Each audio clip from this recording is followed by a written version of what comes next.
Rich Paul says that team in Miami was not a big three. And that statement got a lot of people upset. When you look at the comments, you look at what people are saying, most people think he says that to try to defend LeBron or make you feel like he didn't have a really, really good team down there in Miami. That is not the case. That is not why he said that. If you listen to the full clip of what he says, he's really just saying he's not a fan of the big three because all three people normally are not going to be able to get off. So when you look at that Heat team, Bron, D-Wade, Chris Bosh, all three of them were not able to get their whole game off. Chris Bosh had to take a super back seat. So what Rich Paul was saying is that Bron and D-Wade, they got to be themselves. Chris Bosh, though, super professional. He just took whatever role the team needed. So basically, he just turned into a spot-up shooter, a rebounder.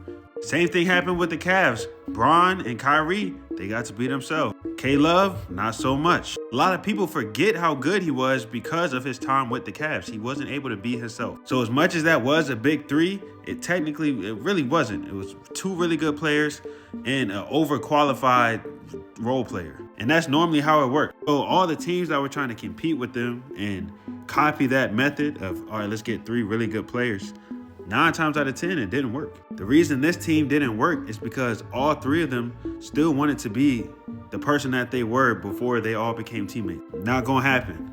These two right here, of course, they're gonna be the ones that get to be themselves. They went to Bradley Beal, asked him to play like Drew Holiday. He said absolutely not. He felt disrespected by it. But in reality, that's the only way that these three are gonna work. If one person just becomes an overqualified role player. Bradley Beal didn't want to do it. Most of the time, the third option in that big three don't want to take that role. That's why it don't work. And that's why Rich Paul said what he said. He wasn't saying it to defend LeBron or whatever else y'all think and whatever else y'all are saying in them comments.